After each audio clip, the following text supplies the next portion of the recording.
Hey there, folks. Welcome to Spectrum Pulse. We talk about music, movies, art, and culture, back to back in the Airbnb, and this is Billboard Breakdown.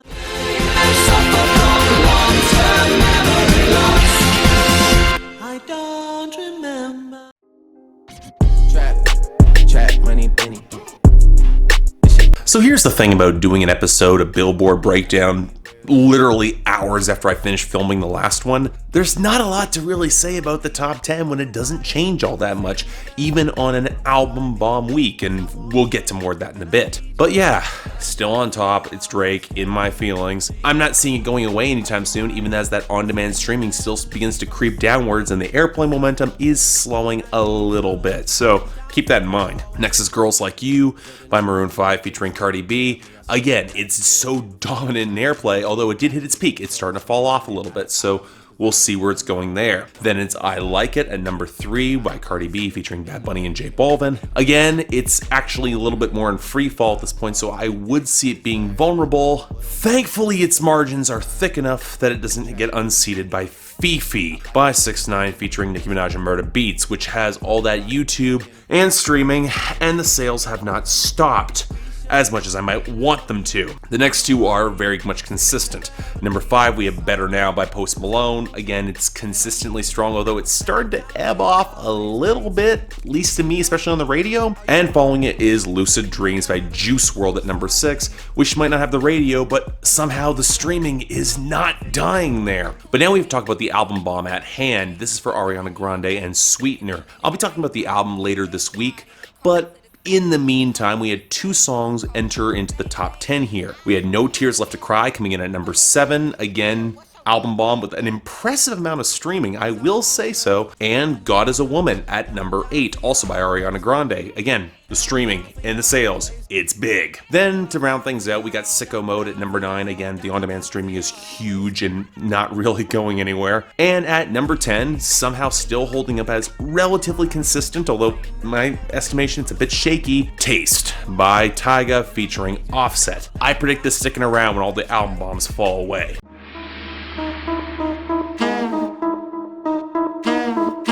So I think I've said this before, but on album bomb week after week, our losers and dropouts, they start to look fairly conventional. And I'm going off of my notes here again because there's a fair few of them. It's just pretty conventional at this point. Only dropout was Be Careful by Cardi B. It had its respectable run, probably will make the year-end list. Not all that good of a song. Then we had the week for Nicki Minaj in terms of our losses, and it wasn't exactly good for her, as you could expect, with Barbie Dreams down to 38, Bed with Ariana Grande down to 91, and Chun-Li at 100. Man, that song is underperformed. Then you had the expected loss for Yosemite by Travis Scott down to 53, and off the debut you had Taken a Walk by Trippie Redd down to 80, and Workin' Me by Quavo down to 96. Apparently nobody else liked those songs. Shocker. Then finally, we had the two country losses, and this one's was a little bit more interesting because Kiss Somebody by Morgan Evans went down to 86 off the gains last week. This looks like it was a sale of some kind. And then we have Take Back Home Girl by Chris Lane featuring Tori Kelly. It's down to 93, and honestly, I'm not surprised. I'm just hoping that song gets out of here sooner rather than later. It's been around too long.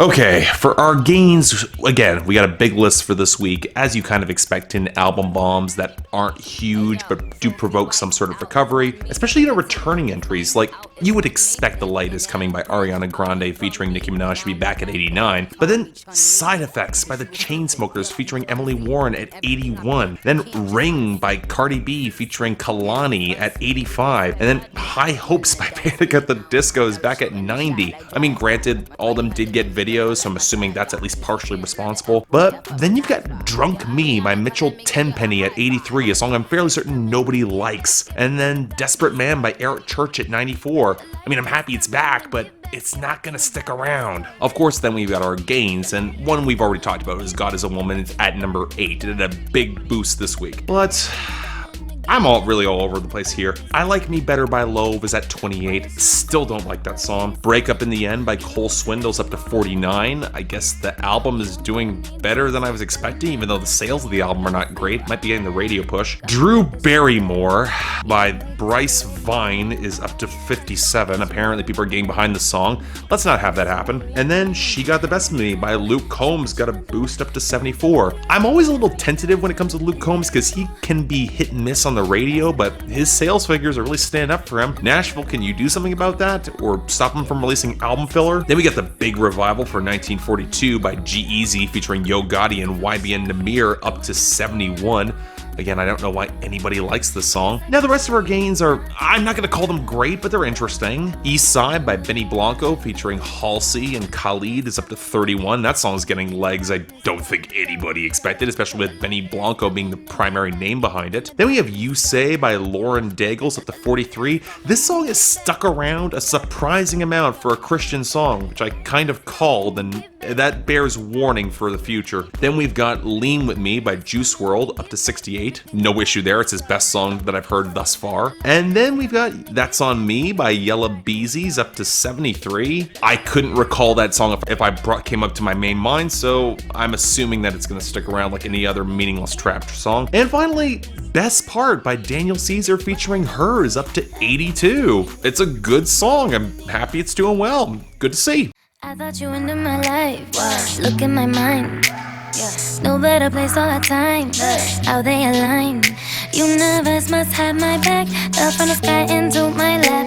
And I know you know that you my soulmate and all that. You know, I've said before that I don't really have a huge problem when it comes to streaming album bombs, except for cases like this. I mean, I get why it's here. It's got the name of Ariana Grande's current fiance, which again, I think it's a little bit of a dicey move, especially given relationships and how long they would last in the music industry and how quickly things came together here. But it's an interlude.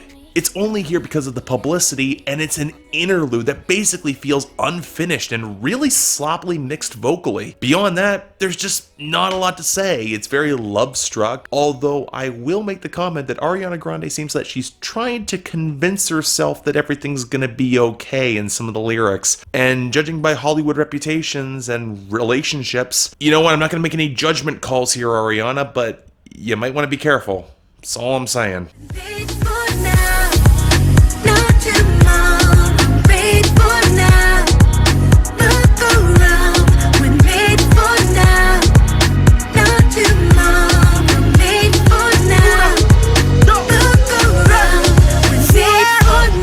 You know, I've been working on my top 10 best hit songs from 1993, which hopefully should be coming out fairly soon, at least before I get back home. And throughout the course of doing that, I've developed a real appreciation for a lot of the stuff that Janet Jackson has done to push forward R&B as a genre in terms of its sound. And thus, it absolutely breaks my heart that I don't like this as much as I want to. I remember when she was on the Hot 100 last time, and she sounded really good, but the production does her voice no favors. Her huskiness is being accented with auto-tune. It sounds really clumsy, and even if the groove has some decent texture, it's utterly swallowed up by the bass, and the lyrics do nothing. It's generic dance pablum. It doesn't do a lot for me altogether. And Daddy Yankee, for as much as he brings that brash exuberance, he just doesn't really fit on this sort of overblown EDM. There isn't the sort of texture there to support his voice either. It feels synthetic in ways that it shouldn't, and it feels really clumsy, especially when you take a look at all the backing credits for the song. I'm sorry guys, I mean, the groove is good, it's catchy, but Janet Jackson's capable of so much better. Why must you make me laugh so much? It's bad enough we get along so well. Just say goodnight and on the topic of a song that is not exactly spoiled by production, but certainly isn't helped by it, we have the newest from Ariana Grande, Goodnight and Go. Honestly, I'm going to save a lot of the Ariana Grande stuff for later when I actually cover the album in full, so I'll keep this pretty brief. I like this song. The lyrics are on point. She's got this ethereal vibe to a lot of her vocal layering that I think is really charming. Ariana Grande has improved so much as a singer, leaning into her cooing side, which is a great vein for her. And I like a lot of the lyrics too, where she's acknowledging that this guy and her, they might have some other situation where they can't connect, it's not gonna click between them, but there's a lot of cute little romantic details and highlighting all the places where the will they, won't they is on the cusp of really coming together. And it's really kind of sweet that Ariana Grande accepts that it can't work, so say goodnight and go, just walk away. And then the drop hits. There's no need for that screechy synth line to come in at all. It doesn't accent or help the song, and really keeps what could have been a great song as merely good. Sorry. Billy Sedan, she get it. How about the bitch, she get it. How about the lil, she get it. The Porsche Cayenne, she get it. I bought the coupe, she get it. A shot to the shoe, she get it. I put my kids on the TV, and then she wants, she can get it. Look, there's no way around it, folks. At this point, Young Thug is done. Slime Language was not an album bomb in the same way that previous projects have been. And really, when you go to the content, it's not hard to see why. He's not all that interesting, just handling the hook. And then Gunna's talking about basically putting his dick in this girl's spine and then buying her luxury porn basically when she starts crying. Yeah, that's a classy maneuver. Beyond that, there's nothing else to say. We've heard this song hundreds of times before, and just pure auto-tuned quasi-personality is not gonna get there anymore. So yeah, Young Thug, I think he might be done. Let's move on. Never running out of golden road. Always having your hand to hold in a blue Tacoma, California. Ooh, if heaven is anywhere, it's right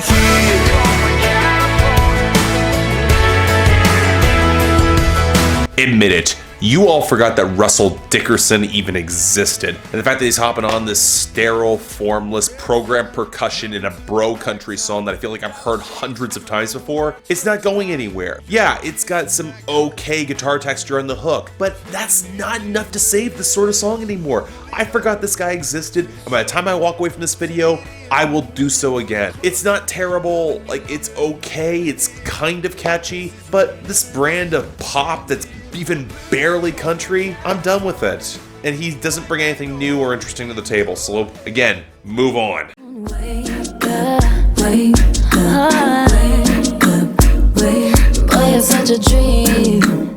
If you can believe, hey, boy, it's such a dream to me. See, for this one, it almost kind of makes sense that I'm in bed for it, given that it's all about REM sleep and not a reference to R.E.M. as I was hoping. But honestly, I like this song. I was a little bit on the fence about how the percussion and more stately synth lines would blend together, but Ariana's leading into her more subtle brand of vocal expression, which again is a really good look for her. And I like a lot of the content of the song, finding a guy that actually leaves her a little breathless in the state of the dreams, that she almost wishes that this could be a dream and she's not sure how or if she's gonna wake up from it. I like the framing, I like a lot of the language that's being used. Yeah, it's a bit silly, it's a little overly conceptual, but it kind of works for what it is, and Ariana sells it. So yeah, I like the song. Check it out. I've made no promises, I can't do golden rings, but I'll give you everything. Magic is in the air, there ain't no science here, so come get your everything.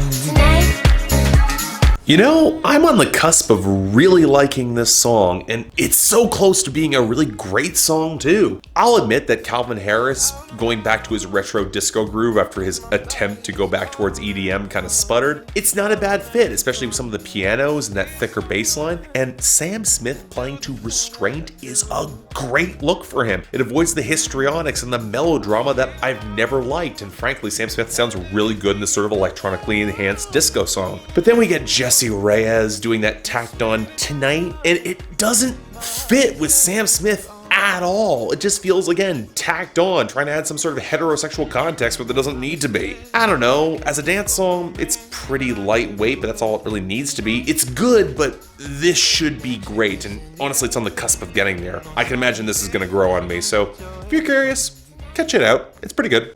This just don't feel right to me. I wanna raise your spirits. I want to see you smile, but no, that means I'll have to leave. So I'll freely admit that I had probably been a little bit too charitable with Marshmello. I mean, He made Wolves. I like Wolves with Selena Gomez, but with every single he's released since then, he's proven to be a shockingly underwhelming producer in terms of any sort of dynamics of his synth arrangements. It just feels so basic and flat. And about the last thing you could do is pair him with Dan Smith of Bastille on this song. Honestly, I don't want to hear Bastille moving in more of electronic pop direction because the cadence does not work at all for Dan Smith's voice. He does not have the level of tightness he needs to pull this off. And of course, it's a breakup song. But it's a sort of breakup song where Dan Smith is trying to paint himself as a little bit more sympathetic, that he's ending things so she can be happier with somebody else. Now, whether she wants this or whether this is the right thing, we don't really get any indication of that, but it's more of my general frustration with Dan Smith making breakup songs at all. I didn't like it when Bastille did it on Bad Blood, and I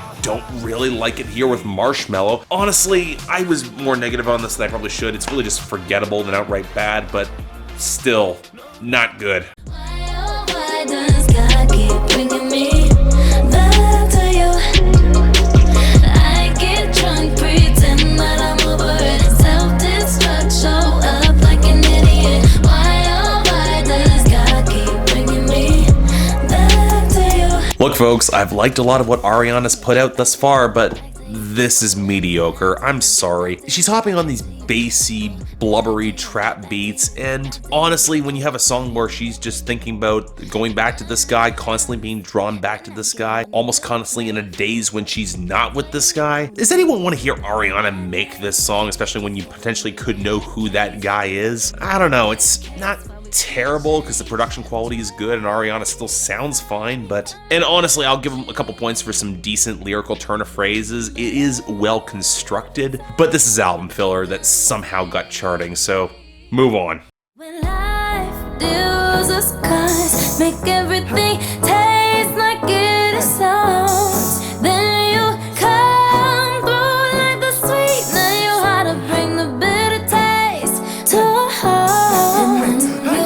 You know, I will have more to say about Pharrell's contributions to backing vocals and production when I talk about the record in full, but this is one of the cases where it just strikes out for me, and it's really across the board. I think the synthesizers are really flat against that very murky, muddy synth. Then you get all these weird burbling effects that come in around the second hook that don't add anything. Neither do all of Pharrell's little yelping noises. I get that's part of his trademark and it happens elsewhere in the album, but it just does not work here. The song does not have the momentum it needs, and when you factor in some pretty generic trap production, Ariana sounding utterly disinterested, and a metaphor that really plays itself out by the end. I appreciate going in the taste direction, but it kind of feels overextended and a little one note. Yeah, I'm not really on board with this. Next. No, I gotta keep on breathing.